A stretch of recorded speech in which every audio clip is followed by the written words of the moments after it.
As 48 Leis do Poder é um livro que foi escrito pelo Robert Greene e não necessariamente você precisa seguir esse livro como uma filosofia de vida. O nosso objetivo principal nessa série é estudar as múltiplas facetas do poder, para que o aprendizado da mecânica e articulação do poder nos sejam revelados através das percepções de situações. E também, é claro, tirar proveito da literatura, aproveitar o que é moral e descartar o que é imoral, mesmo que as leis sejam moralmente neutras. Eu sou Thiago Krasevski e essa é a segunda parte da sexta lei do poder, que é chame atenção a qualquer custo. Nesse vídeo tu vai entender por que deve cercar o teu nome em uma aura de mistérios. Mas primeiro vamos aos conceitos mais rudimentares. Desde que a humanidade, todos os jovens sempre ouvem histórias super verídicas de seus tios mais velhos que viram de fato lobisomens por as ruas. E alguns dos nossos tios chegaram inclusive aí às vias de fato aí com lobisomens. Gente, é claro que lobisomem, mula sem cabeça, político bom, isso tudo é ficção, cara. Não existe, são seres mitológicos, inventados aí na cultura popular, todo mundo sabe. Só que observe o seguinte, até hoje contar histórias assim ainda gera muito hype. Quantas vezes a gente já viu matérias na televisão, em jornais seríssimos, de homens que afirmam ter visto alienígenas, lobisomens, etc, etc, etc. A gente acaba, querendo ou não, dando uma atenção para essas pessoas que nos contam histórias verídicas de coisas metafísicas que transcendem a realidade. A gente não sabe o porquê, mas isso simplesmente chama atenção. E aqui até vai uma comparação análoga. O Clóvis de Barros tem uma definição do amor eros de Platão, que é a seguinte: tu ama aquilo que tu deseja e tu deseja aquilo que tu não tem. E vai por mim, até o mais ateu dos ateus, eles têm desejo sim de que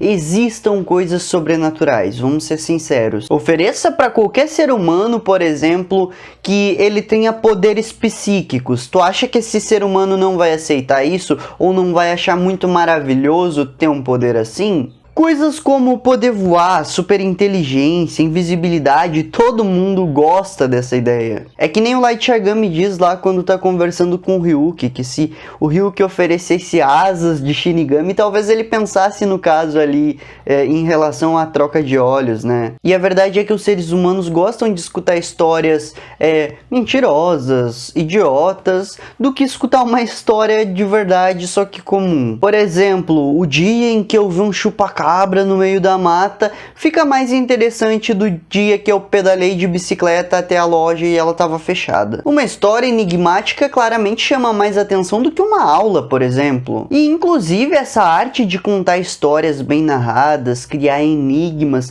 ela tem influenciado até a política de forma bem incisiva, para te ver a gravidade do que eu estou ensinando e a potência do que eu vou te ensinar aqui. As narrativas nas políticas têm ficado cada vez mais proeminente. Um bandido, líder de quadrilha, vira o pai dos pobres. Um outro mais burro que não sei o que vira o grande mito. Viu só como é fácil transformar um crápula desprezível em alguém magnífico através de uma narração simples para guiar a imaginação de uma pessoa? Agora, antes da gente continuar esse vídeo, não esquece de se inscrever aqui no canal e deixar o teu like nesse vídeo. Se quiser dar um apoio pro canal, clica no primeiro link da descrição que vai ter os meus livros. Tu pode comprar um. Tu nunca deve deixar claro exatamente o que tu pretende fazer e o que tu tá fazendo. De longe eu posso afirmar assim, com certeza que essa é uma das táticas que eu mais utilizo aqui mesmo no canal. Por alguns momentos eu aponto para um caminho e me dirijo a outro. Por que eu faço isso? É muito simples, trata-se de não deixar as pessoas saberem exatamente o que eu vou fazer. Qual é a minha próxima jogada, minha próxima cartada. Quando tu cria um ar de mistério, isso acaba ressaltando a tua presença. Imagina o seguinte, se tu conseguir ressaltar a tua presença, as pessoas vão ficar prestando atenção em ti. Elas vão querer tá vendo qual é o teu próximo passo, qual é a tua próxima ação, o que tu vai realizar após em sequência. Um ótimo exemplo disso era quando Steve Jobs ia lançar um novo produto, mas deixava tudo em segredo para que ninguém descobrisse. Daí de repente ele deixava algumas pessoas participarem de um evento privado, sem câmeras, logicamente, para que não se vazasse as informações sobre os novos produtos. Depois surgia burburinhos, boatos de que a Apple estaria desenvolvendo uma nova tecnologia revolucionária, etc. E de repente, quando estava todo mundo já comentando sobre um determinado assunto, sobre esses boatos em relação à Apple, o Steve liberava as informações para o público. Mas primeiro ele deixava os assuntos circularem assim intensamente sobre a opinião pública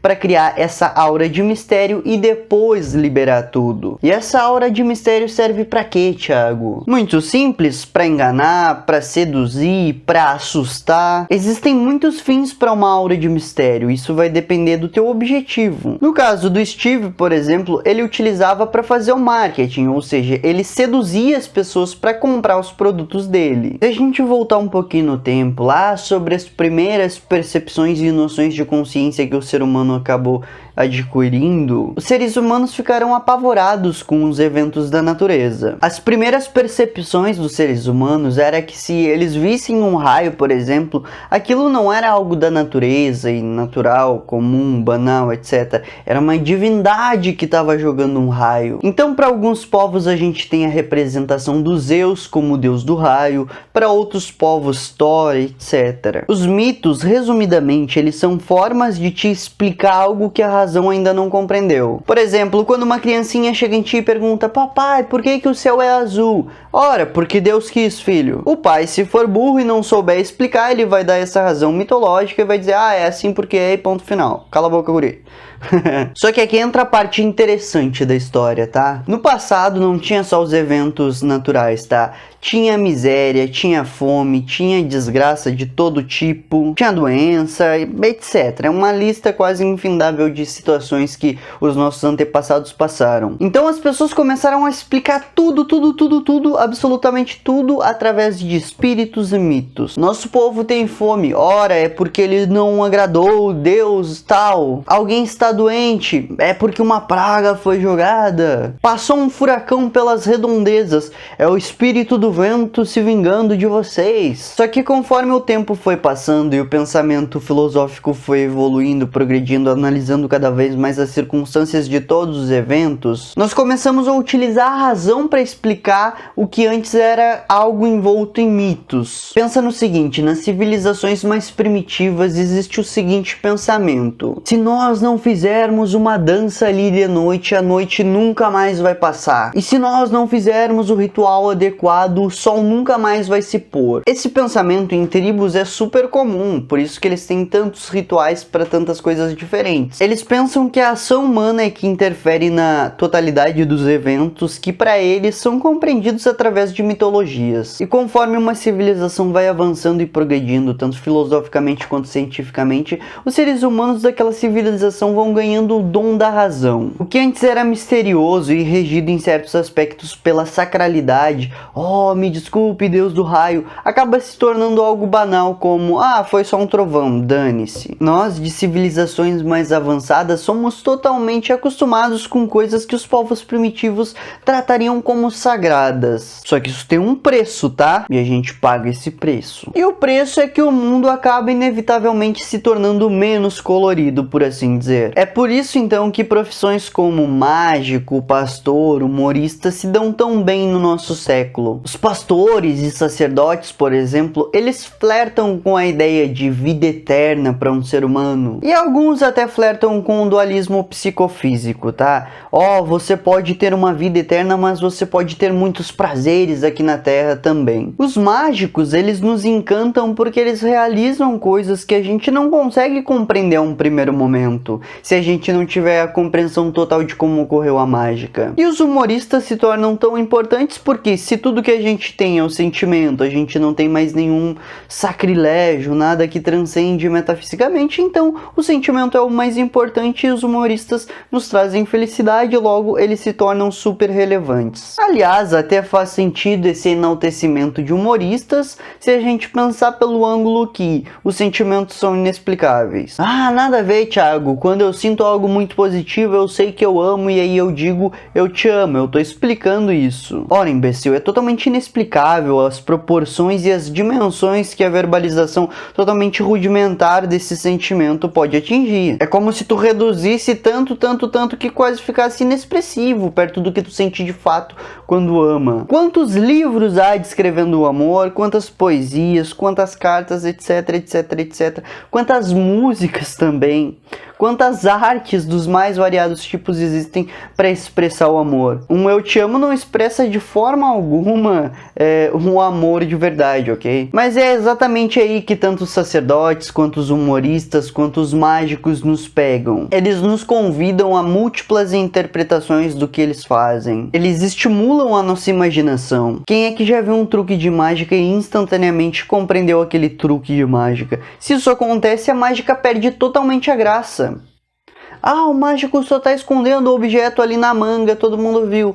Que sem graça, cara. E esse é o grande poder do mistério no final das contas. Ele nos seduz a acreditar que existe algo maravilhoso por trás das coisas. Ah, Thiago, mas como é que eu vou criar mistério? Eu não sei fazer mágica, eu não sou alguém incrível, etc. Calma, pequeno gafanhoto. Não é preciso que tu seja uma pessoa incrível pra conseguir criar mistério na tua vida, tá? Pensa no seguinte, tudo que tu faz no teu comportamento diário, no teu cotidiano, que é sutil, tu pode utilizar isso pra criar mistério sim. O problema da grande maioria das pessoas é que elas são francas demais. E eu vou ressaltar isso numa metáfora muito simples de compreender. Existe o que aconteceu e a história que eu vou contar do que aconteceu. E eu posso me usar de exemplo nesse caso em específico. Muitas vezes quando eu conto uma história minha, não é exatamente daquela forma que aconteceu a história. Mas por quê, Thiago? Simples, a realidade é enfadonha, ninguém se interessa muito por ela. E aí eu tenho que adicionar detalhes na história, verbalizar e narrar algumas coisas que não são exatamente do jeito que aconteceram, exagerar um pouco, muitas vezes para entreter a audiência. E é assim que a internet funciona, é assim que a televisão funciona, é assim que o rádio funciona. Na verdade, para ser mais exato, é assim que os seres humanos funcionam. Pega todos os maiores comunicadores da história que tu vai ver que existe um descompasso entre o que aconteceu e o que eles contam. Até para dizer assim, as histórias geralmente têm uma base, realmente aconteceram, tá? Só que na narrativa, eles conseguem deixar muito mais atraente do que aconteceu de fato. E é exatamente por isso que o Felipe Neto e o Whindersson Nunes são tão ouvidos por todos, cara. Eles têm uma imensidão de experiências que parece que eles já viveram 35 vidas diferentes, enquanto a gente se olha e pensa, pô, quanta coisa que eu não vivi, né? E esses manos já viveram 1 bilhão de coisas diferentes. Em cada vídeo eles têm uma história extraordinária para contar. E não é porque eles tiveram de fato uma história extraordinária, mas sim porque eles sabem narrar uma história simples de maneira que ela pareça extraordinária. Eles são meros opostos das pessoas comuns. A pessoa comum conta tudo de modo como aconteceu os eventos, e os bons comunicadores não. Eles exageram em uma parte que teve um pequeno pico, eles ocultam algumas coisas ali para não deixar sem graça, ou exageram, ou diminuem, ou eles modificam, eles recortam toda a história de maneira geral. E tem mais um fator, se tu é franco, tu não vai querer controlar as tuas palavras e nem a tua imagem que quer passar. E aí tu vai ser uma pessoa totalmente previsível. Agora, quando tu mede o que tu vai falar, quando tu fica em silêncio sobre as coisas, até mesmo quando tu pronuncia frases ambíguas, ou cria aí aparentemente incoerências de forma sutil, é aí que tu cria a aura de mistério. E às vezes pode ser numa coisa tão simples que tu nem se ligou que poderia fazer. Como por exemplo, tu passa o dia inteirinho ali estudando filosofia. E aí quando tu tá em público, tu vai lá e cita o filósofo que tu tava lendo. E todos já começam a ficar incrédulos e imaginar, nossa, o nível intelectual desse cara realmente é alto. E aí perguntam, como é que tu sabe disso aí que tu tá dizendo? Isso aí é verdade? E aí tu responde de forma simples, é que às vezes eu estudo um pouco, né? Isso na percepção das pessoas vai criar algo como, caramba, esse cara nem é dedicado aí nos estudos, mas ele sabe das coisas, ele deve ser muito inteligente. E se tu não der muita corda, as pessoas vão ficar constantemente tentando te decifrar, tentando interpretar o que tu diz, simplesmente porque isso envolve uma aura de mistério. Cara, aqui até como exemplo eu posso citar a classe artística. Eles sempre conseguem criar mistérios em volta de tudo que eles fazem, porque isso atrai o interesse das pessoas. E o interesse das pessoas é uma das maiores armas que pode existir. Tanto para te ter pessoas te defendendo, quanto para te ter pessoas, por exemplo, comprando algo de ti. Aliás, tá lá no livro dos provérbios, hein? Até o tolo pode se passar por sábio e inteligente se ficar de boca calada. Um ar de mistério pode fazer uma pessoa que era super medíocre parecer super profunda. E para te realizar essas manobras onde o imaginário das pessoas lutam a teu favor, é bem simples. Fala um pouco sobre algo que tu quer provocar e depois faça comentários dissonantes, porque assim as outras pessoas não vão entender. E as pessoas que ficarem curiosas, elas vão ficar em uma posição inferior. Pensa só, tu não só não entende, o que já é uma bela humilhação a rigor intelectual, como tu também tá se propondo a investigar o que o outro tá dizendo. Todos os grandes e bons líderes que existiram, eles conseguiam criar essa aura de mistério para chamar atenção. Bom, eu já ressaltei aqui nessa série de vídeos mesmo o caso do Rasputin, que conseguiu exercer até influência no governo porque sabia fazer exatamente isso que eu tô narrando. Tá, não negando, talvez o Rasputin fosse um bruxo de verdade, né? Mas imortal a gente já sabe que ele não era. Mas é um fato que ele conseguiu criar uma presença super misteriosa e até intimidadora, o que realmente concede poderes a quem quer que consiga criar uma presença assim. Bom, e caso a tua posição social, o status em que tu se encontre atualmente não te dê esses privilégios de criar uma aura de mistério, pelo menos tu deve fazer mistério em relação à tua vida pessoal e ao que tu pretende fazer. E se de vez em quando tu quiser agir de forma incoerente com o que as pessoas esperavam de ti, isso também é benéfico, ok? Exemplo, Felipe Neto, de vez em quando ele sai em matérias militando contra o que ele militou no passado, entendeu? E a cada 2, 3 meses o Felipe Neto se mete em uma polêmica assim e acaba sendo cancelado. As pessoas ficam retornando constantemente para ir lá ver o que o Felipe Neto aprontou dessa vez. E cada vez que surge uma nova polêmica, mais atenção, palco ele ganha e mais poder. Se tu fizer corretamente todo esse jogo de atrair a atenção das pessoas, tu vai acabar criando o teu próprio território mitológico. Isso pode acabar gerando terror nos teus inimigos, porque eles percebem que a tua potência de gerar em termos novos engajamento é maior que a deles.